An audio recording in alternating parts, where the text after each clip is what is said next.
Reklamong gross neglect of duty ang inirekomenda ng Board of Inquiry na ihain laban sa ilang opisyal at kawani ng Bureau of Corrections sa nangyaring pagpuslit ng inmate na si Michael Cataroha sa loob ng maximum security compound ng New Bilibid Prison. Filing of a formal charge against 2 commissioned officers, 13 non-commissioned officers and COs, relief of 2 COs, 13 NCOs, preventive suspension, 2 and 13. Bahagi pa lamang ito ng preliminary report ng Board of Inquiry.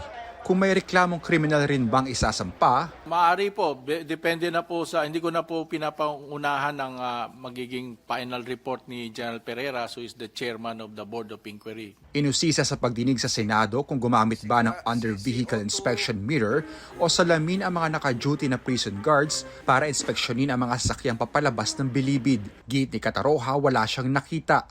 Pero tugon ng nakabantay na prison guard ay meron. Sino ang nagsasabi ng totoo? The actual video itself, wala po kami nakitang may salamin na gumagano. Meron hong litrato dyan na may sumisilip sa ilalim? Opo, sinisilip lang po ngayon. Sumailalim din sa polygraph test si Cataroha kung nagsasabi ba ito ng totoo.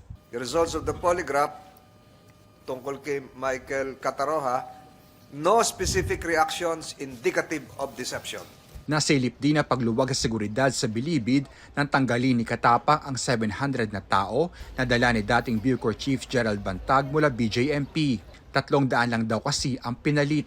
Ayon sa tinanggal na OIC Camp Commander ng Maximum Security Compound, kasama sa mga inalis ang security patrol units na umiikot 24 oras at keepers na nagbabantay sa mga brigada. Kinabahan nga po ako. Kinabahan kayo? Bakit? Kasi po, wala na pong SPU and keepers. Wala na pong magmi-maintain ng peace and order sa loob ng maximum. At bilang babae po, mahirap po sa akin mag-maintain ng ganun.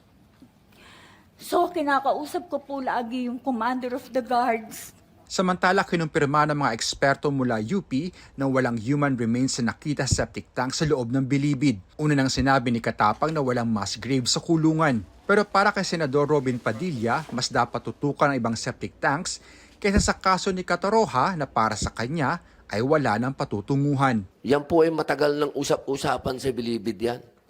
Na talagang yung septic tank na yan, may pagka-horror yan. Kaya mas maganda po talaga kung talagang bibigyan nyo ng permiso na magkaroon talaga ng investigasyon dyan. Naging mukahiri ng isang eksperto ang pagtatayo ng isang research facility o body farm para mapag-aralan ang pagdecompose ng katawan ng tao. Anjo Alimario, CNN Philippines.